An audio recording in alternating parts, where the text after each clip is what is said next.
mean, I've said this more than once on this podcast before. What was the matter with the 70s? Like, what were they even thinking? They were awesome. I've got a full set from 1999 down in the basement in a Pepsi display case. They're in the basement because she won't let me bring them upstairs. My God, I don't even want them in the basement. So... I don't believe any of you have seen it. And I'm not even recommending it, to be honest with you. Welcome to Fright Club Live at Gateway Film Center. Yes.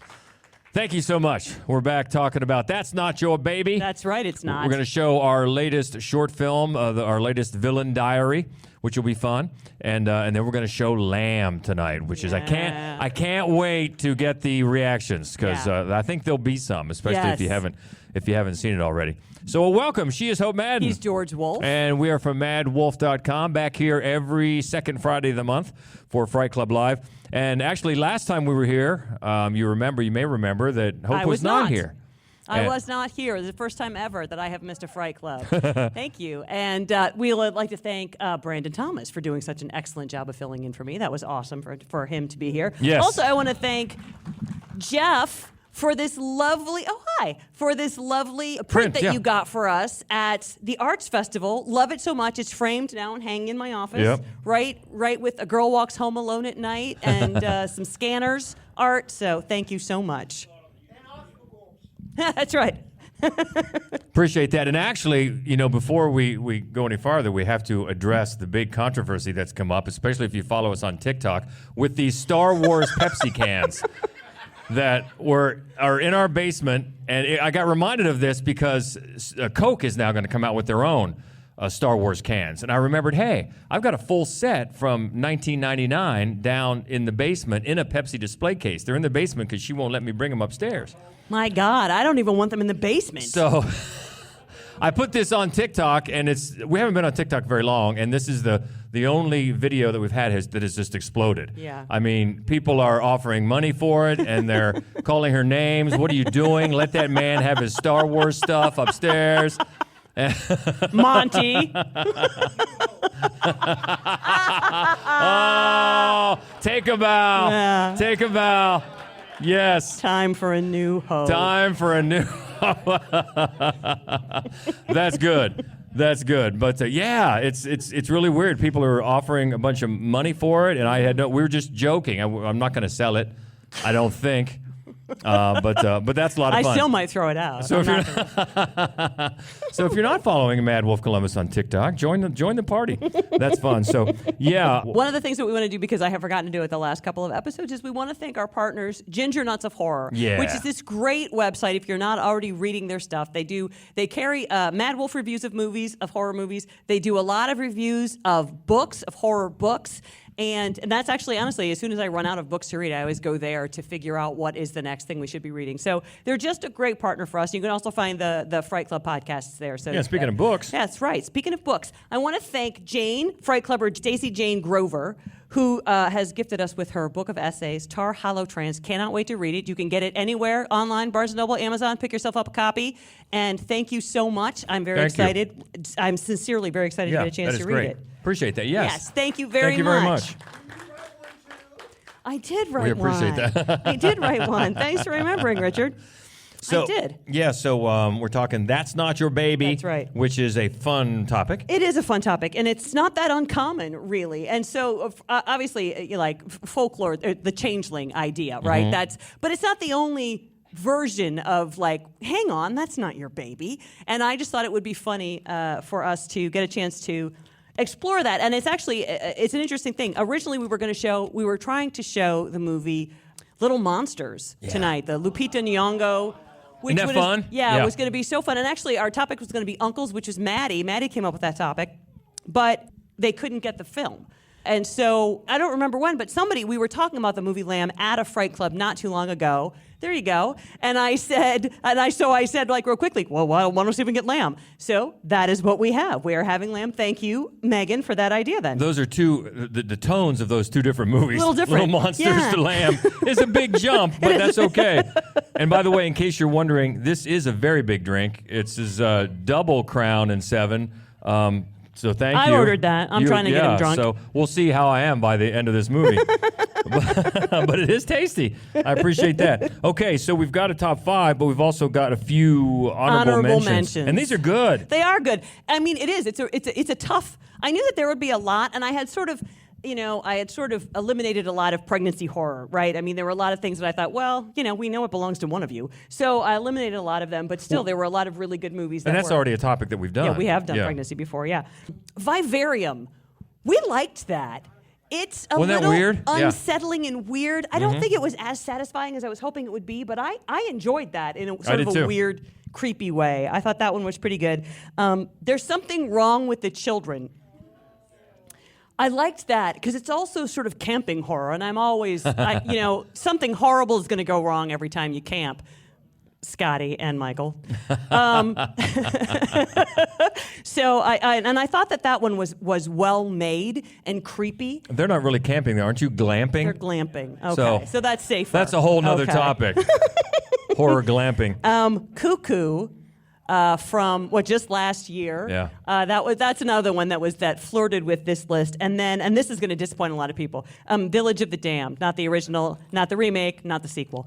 They were close. They were very close. But our number 5 duked it out with this list and came up the winner. And if you haven't seen it, what, number 5? Yeah. Yeah. Well, before you jump in there. Number 5, if we're getting right into it, this is from 1973, and it's weird. A social worker, still reeling from the loss of her architect husband, investigates the eccentric psychedelic Wadsworth family, consisting of a mother, 2 daughters, and an adult son with an apparent mental capacity of an infant in The Baby. I notice you call him Baby, and the case history doesn't show any other name. What is his real name? Just Baby. To Baby, life was not a giant playpen. It was a living hell. He wasn't allowed to walk, he wasn't allowed to talk, but he was capable of it. Baby is a full-grown man trapped by 3 women with no way out. What have you done to my baby? What do you want my baby? What do you want him? No, what's going to happen to my baby? What's going to happen to him? This immediately reminds me of that Saturday Night Live skit where Will Ferrell comes out, born a full-grown man, and and then also Gozoo. Gozoo. Yeah, that's right. This is so. I mean, I've said this more than once on this podcast before. What the fuck was the matter with the 70s? Like, what were they even thinking? They were awesome. It was so crazy. This movie starts off weird and just gets weirder as it goes along. And then the act 3, you're like, oh my God, you're kidding me. So I don't want to give anything away if you haven't seen it. And I know it's a funny idea, like, oh, it's a 50-year-old movie and you're not going to give spoilers. I'm not, because I don't believe any of you have seen it. And I'm not even recommending it, to be honest with you. Number 5 on this list, but don't see it. No, I'm not really saying that. It's absurd and disturbing in that very, low budget 1970s crazy horror movie way. Yeah, apparently John Travolta auditioned for the role. Oh my God! Oh, that would have been too much. That would have been too much. David Mooney got the part. He shaved his whole body for the role as the baby, and he apparently observed children with special needs in special schools to research his role as the baby, and he succeeded in being really weird. He did succeed in being really weird, and I know that it feels like a film that exploits handicapped children. It does. It's not. There's nothing wrong with him. Like, there's nothing actually wrong with the character. He's being forced to behave in this way. So, and that's a spoiler, I suppose. But it's even more unseemly to think you're going to watch a movie that is exploiting or sort of mocking disabled children. That's not what this does. It's just weird.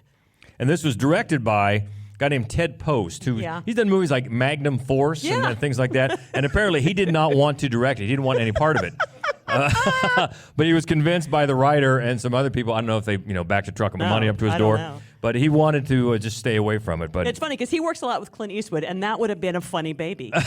that would have been funny. That would have. He did work a lot with Clint Eastwood. So, Yeah, that is a weird one, and I assume you can find it streaming. I think it's on Shudder. I mean, I don't know that it still is, but when I saw it for the first time, it was on Shudder. From 1973. That's number 5. And whose baby is that? It's The Baby. Okay, we're getting a lot more recent for number 4. This was just from 10 years ago.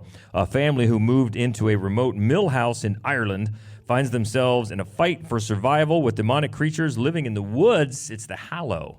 He's in the forest again, is he?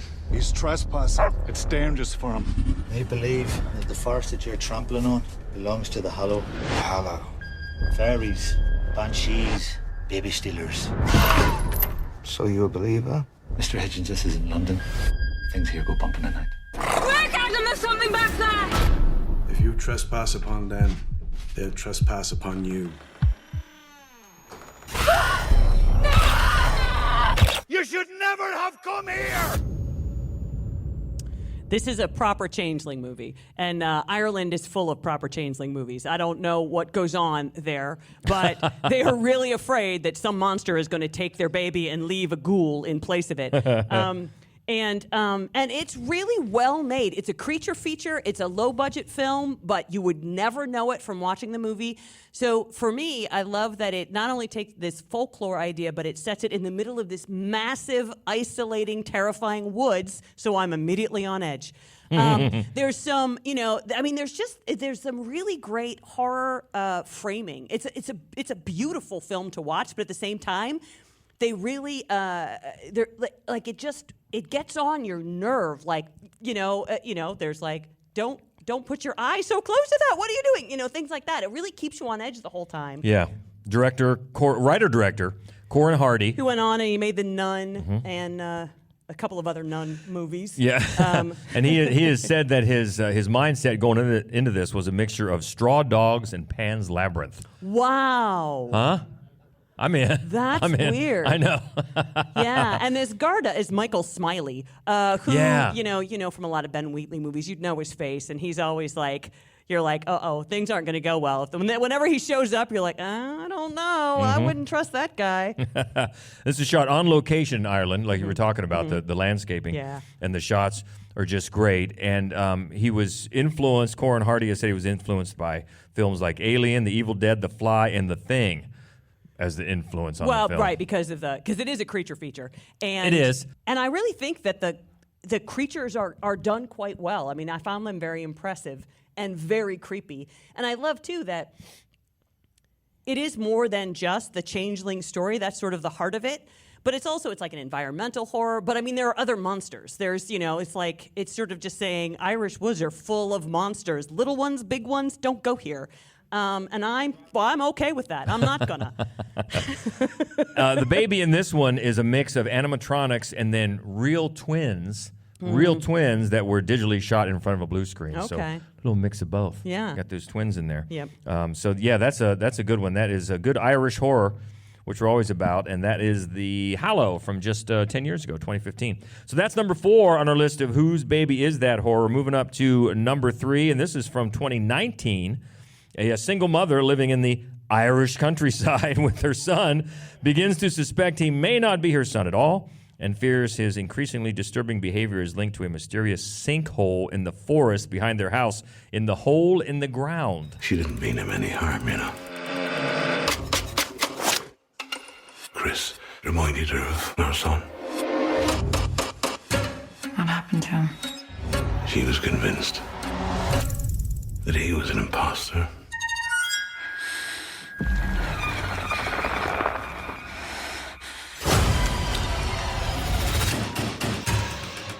It's not Chris. It's not him. Any history of disorders in your family? Mummy, what's wrong? You're not my son. Tell me the truth. I am. Stop lying. I'm not lying. Mommy, where are you?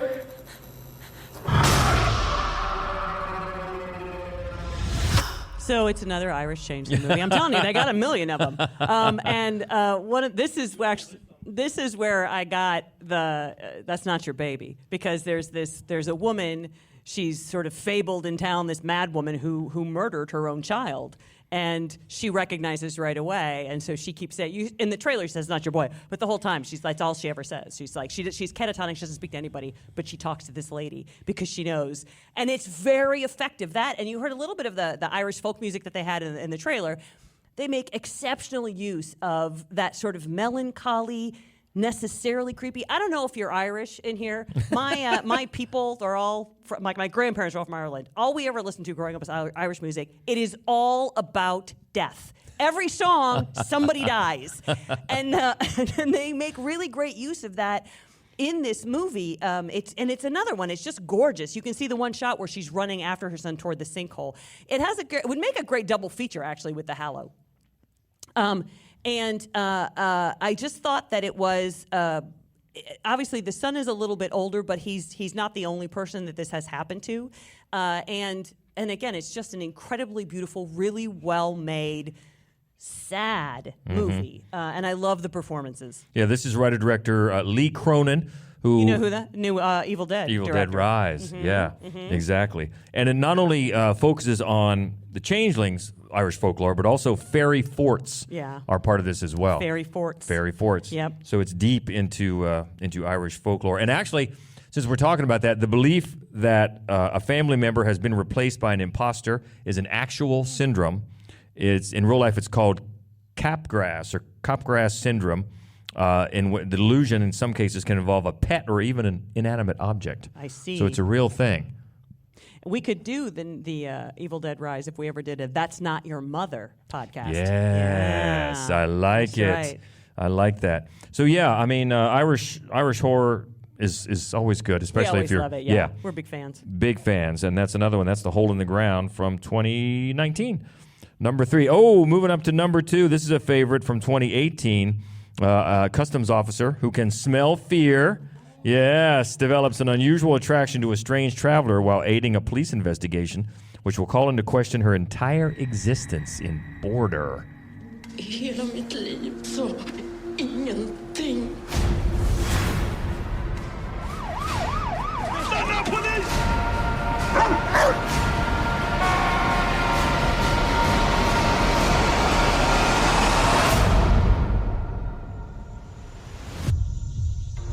Yeah, we showed it here. We did. This was a favorite Fright Club. It's a brilliant, beautiful, exceptional movie. It's so gorgeous to look at, and it's such a unique film. And it's interesting because really it could be sort of almost a romance, and certainly just a crime thriller, were it not for the way the baby storyline is left unresolved. And they don't really. The fact that it just is left hanging just leaves you with this sort of nausea, like, oh my God, And it's a fascinating, and it's it's similar to The Changeling of the other films that we talked about, but the way they go about it is so novel and fascinating, and all of the performances are just magical in this movie. This is writer-director Ali Abbasi, who has done The Apprentice, Holy Spider, an incredible film. Yeah, Shelley. Yeah, he's an amazing filmmaker. Yeah, and the two leads are amazing. Yeah. Eero Milanoff and then Eva Melander plays Tina.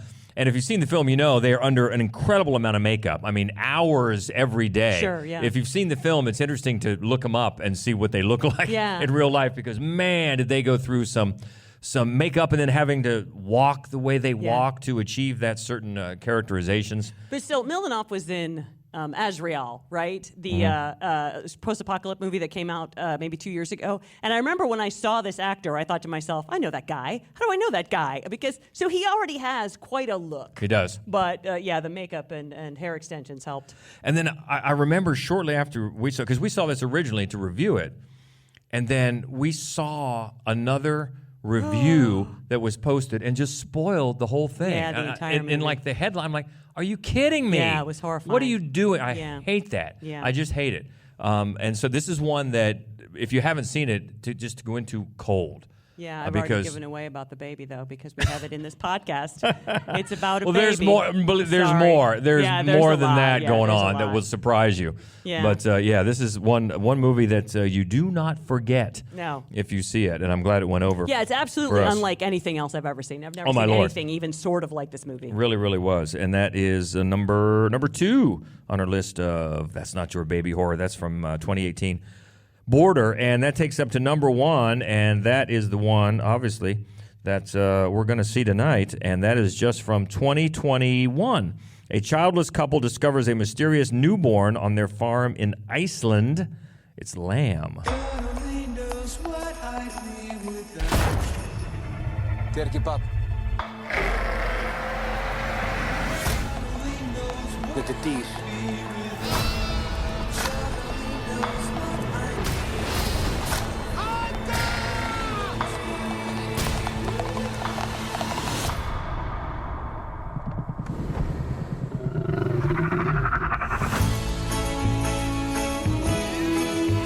How many of you have seen Lamb?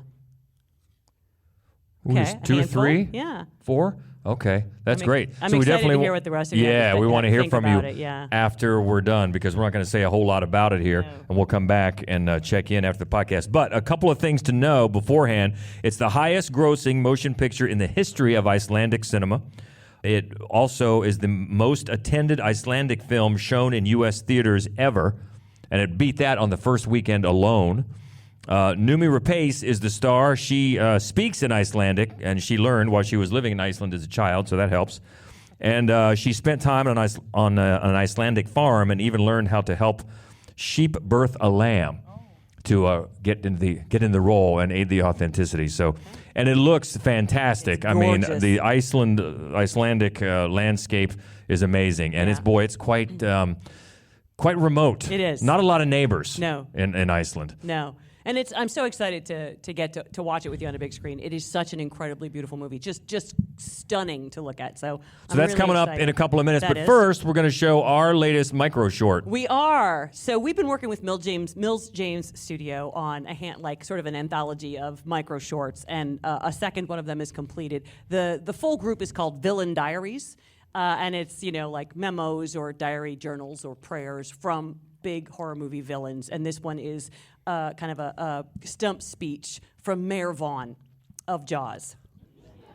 So you'll be the first to see that. We're going to show that just before the film. This is one that I wrote and Hope I directed, and our friend Ralph Scott stars as the mayor. And we tried to get the jacket as close as to the real Mayor Vaughn jacket as possible. We didn't get exactly, but I think you'll be impressed how close we got, because that was major. You got to get that jacket. You do. You got to get it down. You do. So that's coming up first. We hope you enjoy that. It's only about a minute or two. A minute, yeah. So that'll be first, and then Lamb, and then please come down after, and we'd love to get your thoughts, because this is a movie that is going to invite some discussion. Thought-provoking. It is thought-provoking. So we also have a couple things coming up. I want to tell you that this coming Thursday, we hope that you will go to the Wexner Center for the Arts and join George for a screening of The Orphanage as part of their Horror from Around the World series. That will be super fun. Yeah, that'll be great, because it's one of those that if you don't like real gory, bloody horror, and I know everybody in this room does, which is fine,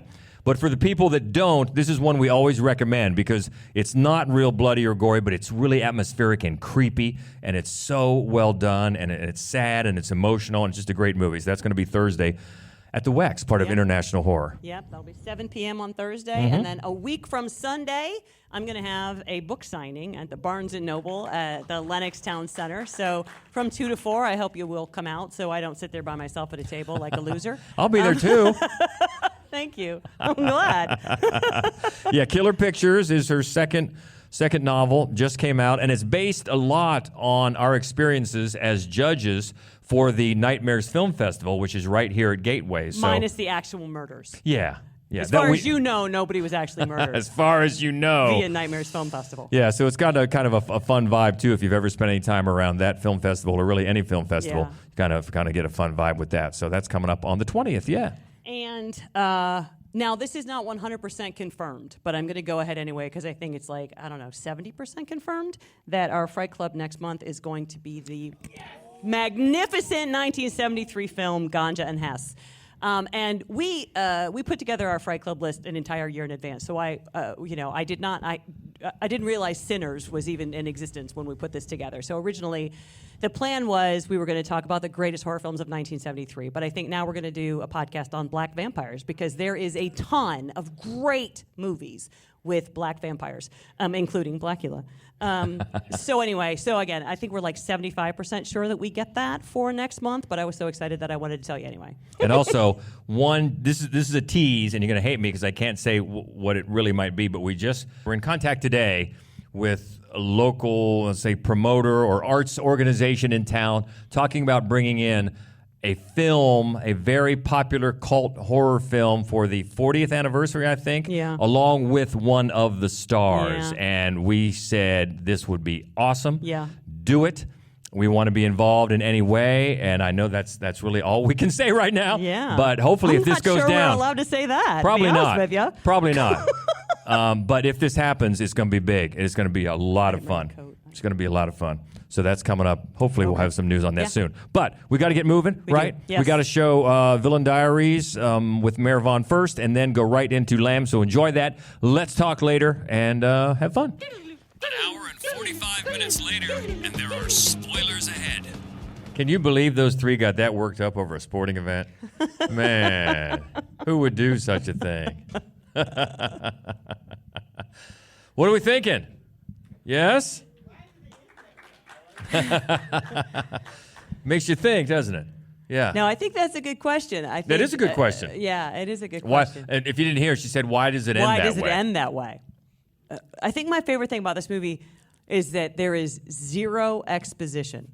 Yeah. They explain not a single thing to you in the entire movie. And there's not much dialogue, really. No, I know. It had to be somewhat easy to memorize, the script. But I remember the first time I saw it thinking, like, why am I spending so much time with these farmers birthing sheep? Like, I felt like I'm watching a documentary. And then as it progressed and it gets so weird, I thought, what a great idea to root it so deeply in like this sort of day-to-day reality, this very realistic situation. Yeah. Because it was just going to go off the rails eventually. And one of the things that I think that worked for me for it was that it spent so much time just with this, and how much it didn't tell you, like when they brought that crib out of storage. Yeah, it told you without telling you. Oh, I see. You know, like they had a crib. Yep. But they're not using it now. But it's just the two of them living there. Even before that, I thought that when the Ada first comes out, they don't look that surprised. Like this may have happened before. You know, it was so. Your normal reaction would be, WTF? Well, so here's what I was thinking the first time I saw this movie. Right, is that I watched a lot of horror movies. I don't know if you guys know this. Like her reaction, I think, told me what the movie was going to be like. Because if she had looked at him like, what did you do? You know what I mean? Like, I'm thinking to myself at the time as I watched the movie, like, okay, that was a big, because she might have been like, hey, what, But I think that for me, to answer your question, the end of the movie was, so it's very much like a fairy tale. And I think that it leads you in a certain direction, like this is a gift that has been given to these people. But really, from the moment that she kills that sheep, you're like, I'm not sure I know who the heroes are in this movie. And for me, the end where this mother who in my reading of the movie had already lost a child named Ada. Clearly, and then took someone else's baby. And so for me, the end when she's not the one there. I'm just going to say this for anybody listening. There's a lot of spoilers happening right here. She's not the one that gets killed, right? The father, who's a lovely man the entire time and is such a good dad, but she's the one left to mourn the loss of a baby again, right? So I felt like that was her comeuppance. Like that is what the film decided this mother deserved for inflicting that same pain on another mother. That's why I think that it ended that way. And also, I think there's just dealing with grief in general, because for me that almost final scene where the Ada is walking off with Dad, that looks like a walk to the afterlife to me. I mean, off into the clouds, off into the. It really looks like, and he's dying. You know, Ingvar is dying, so that looked like a lot of afterlife allegory to me, anyway. But those types of movies, they don't spoon feed you, which is what we like. So it's left to your own interpretations, which I think is good. I'm trying not to walk in front of this because when I do, it's going to give feedback just like that. So that's why. What do you think? It's really great. I have to applaud A24's marketing for this movie because they don't reveal Ada at any point during that. The only time you see Ada is when Ada's walking with Ingvar down in the field. So before I saw it, I assumed it was just a child wearing like a stocking cap until that reveal happened. A24 don't play that. No. And then when that reveal happened, when they picked her up after she ran away, I was like, oh, it's that kind of movie now. Yeah. It makes sense. Yeah, and you get a little bit of foreshadowing with, once again, spoiler, the dog dies. Like, uh-oh. Oh, I know. Uh-oh. Yeah, we're going to get some... Sorry, D-Zach, about the dog. I should have thought to warn you. Should have been a trigger warning. Yeah. The first thing is like, where is my trigger warning on that? Yeah, I'm sorry. So you brought up the thing that they were not surprised when they came out.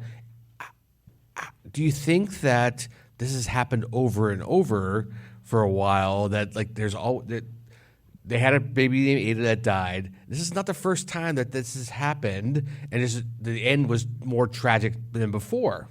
I don't know. Or I feel like farmers see some shit. That's what I think. You have like two-headed sheep. You know what I mean? Like I feel like farmers, especially for my guess, Icelandic farmers, it's a hardy breed. And also that maybe they can never. I mean, their grief just is never ending. They live it over and over again. Okay, I'm glad Derek went first because he's wrong. Okay, here's what happened. Here's what happened. So it's a goat man, right? It's obviously not of this world. It's magical. The lamb had this like aura about her where you had to love her. Yeah. When she came out, they were just like, yeah. And I proved it to myself because the uncle was going to shoot her, and the next thing you know, he's holding her. Yeah. It was magic. The lamb had magic spells. It was like casting this like false sense of like. Well, it's a folk tale, right? It's a fairy tale, so, So Derek's wrong. Yeah, and I mean, and they tell us that early on. He says they mention folk tales early on, and that's really what the whole film is. Exactly. And I think there's a certain amount of disbelief that you have to suspend because it's telling you a fairy tale, and they are historically fairy tales very dark. They get there's like always this sort of galactic comeuppance, like that you're screwing around with something that you ought not to screw around with. And also the way I took the ending was that was kind of the magic leaving her, as well as your theory where she's like the magic's leaving, the grief's coming in to where she made the mistake. It was magic. Okay. Plus, I have to say, chef's kiss to giving Peter the black sheep of the family a black leather jacket, just to hammer it home there. Okay. I just wanted to share an interesting set dressing thing that I noticed. I'm not sure if it was like the front door of the house, but like right above it, they had the horseshoe in the upside down position instead of upright, thus being an unlucky position. Aha. Look at you being all smart and That's stuff. right. That's great. I did not notice that. didn't That's either. fantastic. No, I didn't Thank either. you. Expounding on something you said and something Ingvar said, as the lamb man, whatever you want to call him, was escorting Ada home, he was going to the mountaintop, which Ingvar just said is home. That's right. Yeah, he had that really lovely story about how you can find home. Yeah. He was a good dad. I liked Ingvar. He was. He was. Yeah, and you also got, I mean, clearly there was some history with Peter, and that obviously that wasn't the first time there's who knows what was going on between all three of them in the past. Right. But you're left to think about that stuff that we always say that we like. Don't spoon feed, and this movie certainly does not. But it tells you enough that you need to know. Yeah, I it's think. also just beautiful. Oh man, beautiful who wants to movie. go to Iceland? I mean, no. Look at but, wow. Yeah. Okay. Yeah. That is some, and I just kept wondering when the car drove off, where are you going? How far do you got to go to get, into a bus, or they got to go to the store, Right. or how far? Because man, that looked remote. It did. That really did, but beautiful. Yeah. Yeah, it really did. Well, I'm glad everybody liked it because that's one Well, that did everybody like it? Did you like it? Yeah. That's one you never know. I mean, for sometimes you you? never know when they get no, not so much.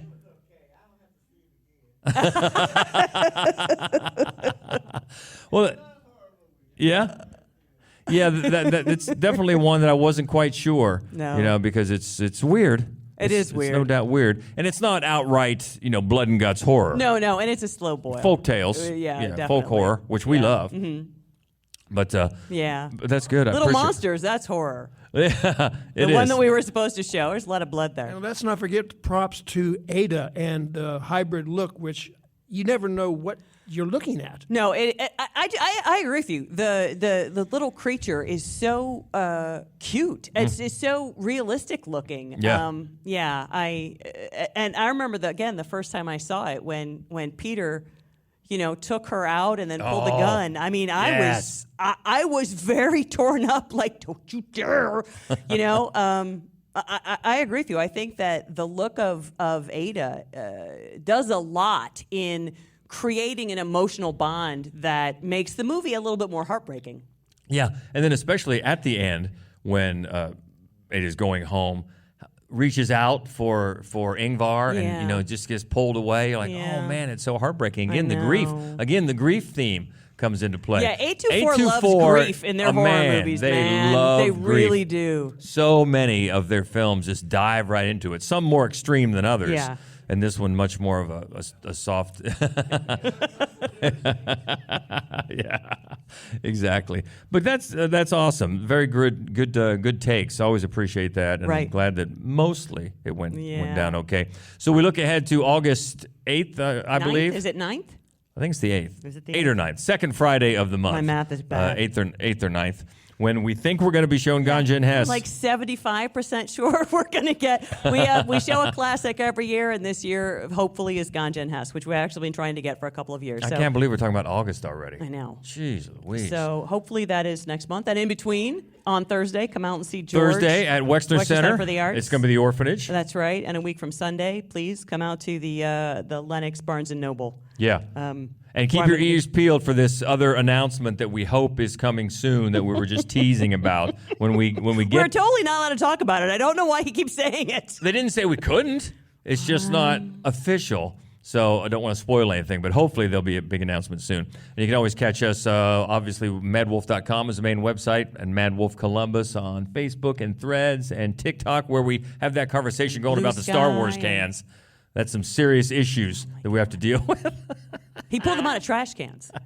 Not all These of Star them. Wars cans Not came all out of of them. trash cans. At the BP, he and our son would go dumpster diving, and I would hide my face in shame. Not for all of them. We bought some of them straight up Only from the some. store. That's better. People want to pay me money. Anyway, thank you so much. We hope to see you again soon. This podcast will be edited and up in a couple of days. We're kind of busy. We're shooting another short film tomorrow morning. are. So I can't get to edit it here right away. No. But as soon as we possibly can, we'll get it up. So hope to see you again next month. And until then, she is Hope Madden. He's George Wolf. And this is the Fright Club Podcast. You guys are awesome. Thank you. Thank you so much. And how'd you like Mayor Vaughn and the Villain Diaries? Was that fun? Yeah. Great jacket. Thank you to the props department. It's still hanging in our basement. Thank you.